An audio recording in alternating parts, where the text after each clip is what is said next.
why the president should worry himself to give us new promises. I mean, it's the state of the economy address, and if you are state of the nation address, and if you are addressing us on that, I thought that try to be as realistic as possible. Try to stay away from promises you are not too sure of. After all, this is not a budget for you to have any room out and say that probably we did not meet our revenue target, so we're not able to do this and that. This is state of the nation. So give us the reality on the ground. Paint a true picture to us. And we are in an election year, but then we are also before the IMF, and we have our own targets for this year.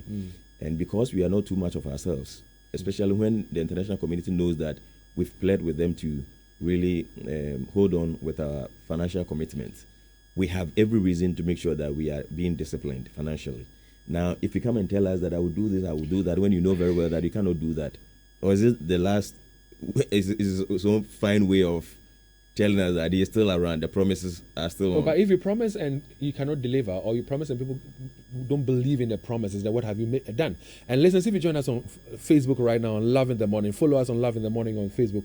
We have put the two air wash towers, together. So the left one, is the old one that is being used right now. The right one has not been completed. I mean, when you see the picture, you can see clearly that it has not been completed, okay? All the equipment needed for it to operate has not been done. It's not, in fact, contractors are not on site. The equipment are not in. So when the president says he's going to commission it in May, I'm wondering, is it still going to be a domestic flight airport, or is it's indeed going to be an international airport? It beats my mind. That's what it is. This is Kumasi. Let's love our region. Let's talk about it. So for me, I would have been glad if the air wash tower has been done. Yes. Completed. The expansion of the runways have been done, where the old air wash tower is done away with, for the apron to be built, for the big planes to park, for it to become or befit an international airport. The president mentioned this, but from the people I've spoken to, they say it's not possible. So technically, we are looking at two main constraints: time and resources, yes. isn't it? Yes. So even putting away the resources, if even it lies within our means, time is also not. It's not on our side. Yeah. So who informed the president to inform us? No idea. Is he still in campaign mood? That is what I'm thinking. The Ameri is in. I know they are doing their testing and all that. So that is true. But this is the state of the airport as we speak. Now, the other thing that the president didn't talk about, that beats my mind, is the Buankra Inland, port. Yes. We know the viability of the port if it should be completed, what it will bring to the people of Kumasi, and yet we were not told about the state of it and when it will be completed. Again, we were not told about the Sewa Hospital, the Afari Military Hospital. Nothing was said about it. But what beats my mind again is the Central Market. And Joel, if you don't mind, show us the pictures of the Central Market as it is this morning. Over a year, no work, no construction, no work has been done on the Central Market, phase 2 of the KGTL market. Nothing has been done. And the traders, as we all know, have raised concerns. In fact, they've had a series of press conferences where they have said that if the work is not completed, the market is not finished for them, it will influence the voting pattern in December on the 7th. And again, the president didn't touch on it. So you talk about Ameri, you talk about Kumasi International Airport. Market. Major issue. What people are really interested in. And I tell you this, the Buankra project. Forgive me, listeners, the picture is on Facebook right now. Extent of work done, no contractor on site as we speak.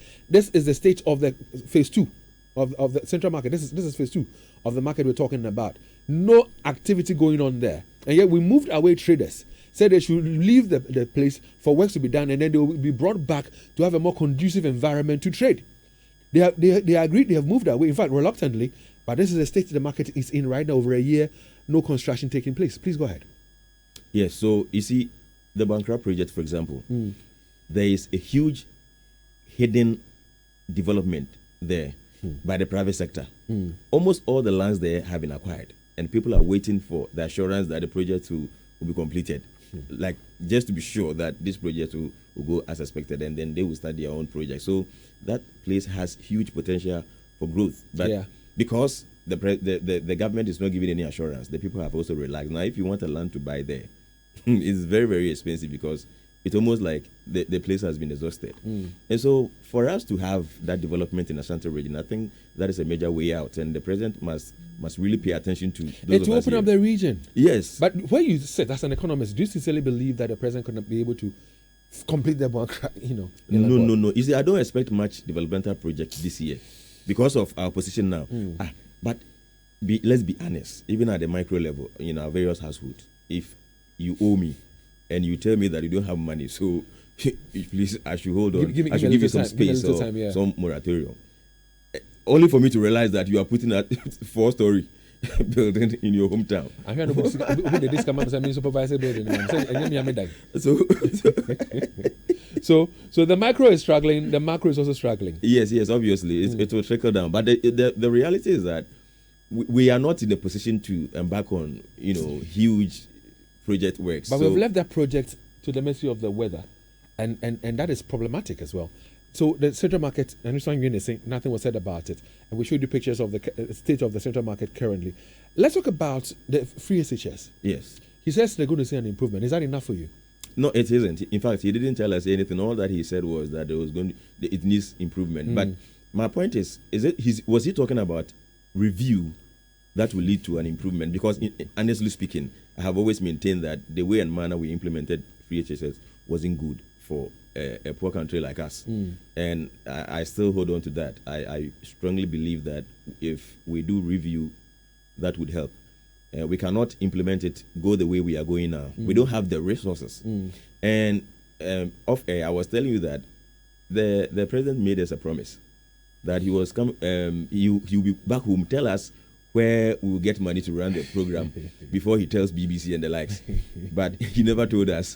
So we are still yet to know exactly where the monies will be coming from for the sustenance of this important program. And if we don't have the money to do that, I am not saying that we should terminate it, but we should have a second look at it. For example, on Monday, I had a professor join me in the Studios of Love 19.5.